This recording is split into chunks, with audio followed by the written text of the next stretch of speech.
What's going on, everybody? It's Joel here, and today we're going to be taking a look at the Skechers Go Train Viper. This is the latest training shoe from Skechers Performance. I did a review on a Skechers performance shoe a few years ago, the Go Train Endurance, and they actually were not half bad. You can see Zach George, he wears them and he's a beast and he really likes them. So, you know, just because they're Skechers doesn't necessarily make them bad shoes or make them unusable for fitness. So when I first got these, I specifically chose this colorway, the black and gum / gray gum, whatever, because it's a colorway that speaks to everybody. And I put them on Instagram. I photoshopped out all the logos, and sure enough, people loved them. I think the shoe is actually fairly decent looking. It's not offensive in any way. But then, when I put the actual non-Photoshop picture up, people were like, oh my god, I can't believe I said I like these shoes, blah blah blah. And I think that's kind of petty. But anyways, back to the Skechers Go Train Viper. I think that is also a weird name for the shoe, but that's just me. The upper construction is kind of all over the place. There's a few different panels here and there. It's definitely not like new modern design, but it's safe, and I don't think it's a bad looking shoe. The toe box area is kind of like a thick mesh. It doesn't have perforations or anything like it would look like it has, but it's fairly breathable for the most part. It's got some hot melt overlays over the toe, and then over just random panels here and there, and that's kind of all over this area of the shoe that continues with that mesh. And then in the inside of the shoe, there's this kind of like stretchy material, and this is actually the tongue of the shoe. It does have a burrito tongue, which I do not personally love. Under Armour used the burrito tongue a lot, and I always thought it fit a little weird. But on this shoe, it's not terrible. It does have this little stretchy piece of elastic inside of it, and it doesn't bunch up like most burrito tongues, so it fits okay. The lacing system is like these little pull tabs, and that does go into the interior of the shoe. You can kind of feel them if you felt around, and that does give you a pretty good fit when you lace these down tight. At the back part of the shoe, there's like this smooth area. I don't even know what kind of material it is. Overall, like all of the materials all throughout the shoe, they don't feel that nice. They feel a little bit on the cheaper side of the spectrum, but it does not feel like a shoddy built shoe. The panels fit really well, but just the materials just don't feel all that nice or premium or anything. Inside of this rear area, there's like a heel counter or heel cup. It's in there, you can feel it, but it's not, it's not visible to the naked eye. Of course, you have this little heel tab. You got this little piece of TPU, and that's supposed to give you a little bit more support for your heel when you're doing any kind of lifts. This midsole is what Skechers calls the Ultra Go midsole. It's like their responsive EVA foam, and in my experience, it's actually pretty good. It gives pretty good cushioning and responsiveness without detracting from the overall stability of the shoe. Under the shoe, you've got the, of course, gum outsole. In the front of, like, under the toe box area, there are these flexible grooves. And the rubber that they're using for the gum is actually pretty good. It's got good traction. It's a just basic flat outsole. There's not really anything going on besides all these little ridges for traction. But like I said, in my experience, I thought the traction was pretty good in these shoes. I can't complain. The drop on the shoe is 4 millimeters, so that's kind of like the dead giveaway for like a training shoe. Inside of the shoe, there is the Skechers Goga Mat air-cooled insole cushioning, and it provides pretty good comfort for your underfoot. These shoes are extremely comfortable to wear, and they're pretty wide. They're just overall, just like, like most Skechers shoes, they're just really comfortable. Another thing that I really like about the Go Train Vipers is the laces that Skechers include. They're these beefy, thick almost round laces, but they feel really nice and they stay tied. And the weight of these shoes is fairly light at 9.64 ounces. Like I said before, the design is not mind-blowing. It's not like modern shoe design right now, but it's non-offensive, and I think a lot of people will actually like the way that these shoes look. This is, of course, like the black, gray, and gum, which is, you know, everybody's favorite colorway right now. But I actually think that the white colorway is pretty sick if you don't mind getting your white shoes dirty. And then they also have like a red and gum, which I think that one's pretty sick too, but that one's just like out of stock. So for fit, these run extremely true to size. I got a men's size 10, fits me perfectly. The toe box on these shoes is wide. If you have just like a wide foot overall, this is gonna be a really good shoe for you. Even in the middle of the shoe, the midfoot, there's no real arch support or anything. The Goga mat is really comfortable for your underfoot. And I think people that need a wide shoe, they need something that does not have, you know, like a huge arch support. This is gonna be the shoe for you.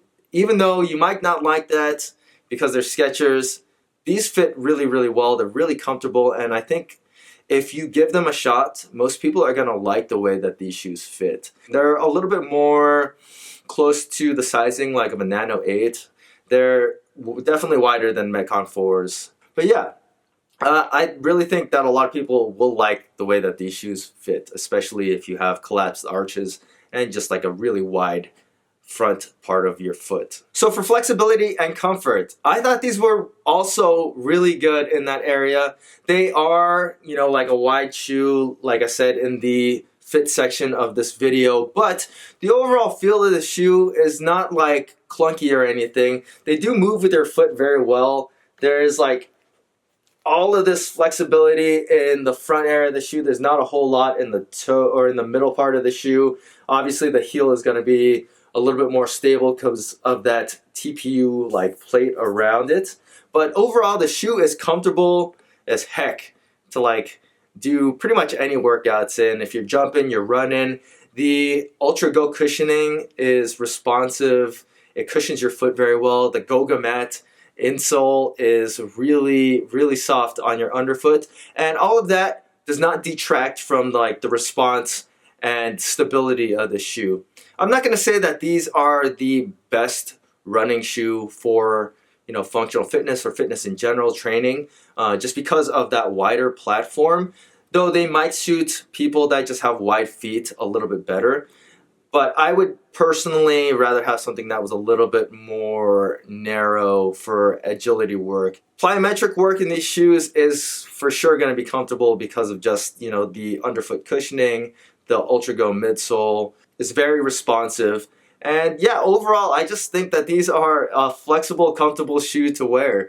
And I was personally very surprised given the fact that they're, you know, just a wide and a big shoe. So for stability, I thought that these were not half bad. Honestly, they are a very stable shoe because of, you know, the actual just width of the shoe. There's lots of little things here and there like the TPU heel counter that's built into the shoe. This little heel clip that goes around gives you a little bit more support for your heel. The Ultra Go midsole is responsive. It does not like compress all that much when you put weight under it. The Goga mat insole does compress a pretty decent amount, but it's not enough to detract from most lifts. Like I did squat in these shoes, but I wouldn't go for like any kind of like 1 rep maxes.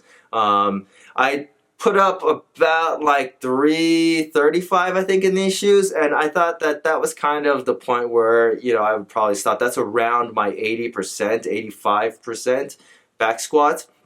I did do a 500-pound sumo deadlift for 3 reps in these shoes, and they were stable enough for that. Though I did think that there was a little bit too much room in the toe box. Still, my feet were sliding around a little bit when I did that lift.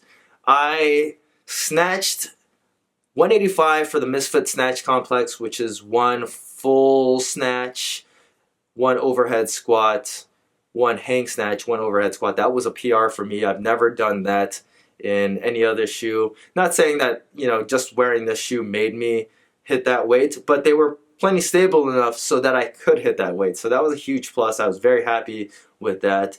And I did a lot of like just plyometric workouts, a lot of rowing in these shoes, and for pretty much all the workouts that I did in these shoes, I was satisfied. I thought they performed very well. They're not hard on the feet, they're comfortable to wear, and they're wide. Pretty much every workout that I did in the Go Train Vipers, I was pleasantly surprised. I was not expecting all that much from these shoes, and they performed extremely well in pretty much every circumstance that I put them in. So when it comes down to value, the Skechers Go Train Vipers retail for $90. I think I had like a 20% off coupon, so I got them for around 70 something dollars. And in my opinion, I think that's too much to be asking for this shoe. Not because it's a bad shoe, not because it's an ugly shoe, really only because it's a shoe from Skechers, and nobody wants to pay $90 for a pair of Skechers. That's just how it is.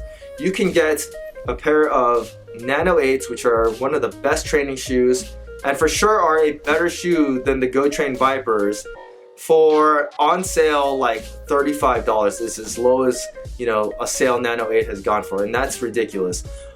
Like normal price, you can usually find Nano 8s for around $80, $90. You can find Metcon 4s for $80, $90. You can get a Speed TR for like, you know, $35. All of those shoes are still better than this shoe. Honestly, the pricing is not bad. The shoe is like Skechers, like premium training shoe, but it just can't compete still with, you know, the other shoes that are tried and true, like the Nano 8 or the Metcon 4. I would still recommend you to go get those shoes any day over these. But if you wanted to try these shoes out, I would honestly recommend them because they're actually pretty good. For 90 bucks, I don't know if I would spend that money again on them. If these were priced somewhere around $75 or $60 just like normally, I think that these would be a fairly popular training shoe, especially for those that have, you know, wider feet, collapsed arches, that just need a little bit more comfort in their shoe. Overall, I'm actually very impressed by the Go Train Vipers. I think it's a really good effort by Skechers, but you know, at the end of the day, I don't think a lot of people are going to get to try these shoes out, you know, just because it says Skechers. If it really mattered to you, you know, I guess you could take a Sharpie and black that out or something. But overall, yeah, Skechers Go Train Viper, actually a pretty decent training shoe. If you guys have any questions about this shoe, feel free to leave them in the comments section. And as always, guys, please hit that like button, subscribe, and thanks for watching.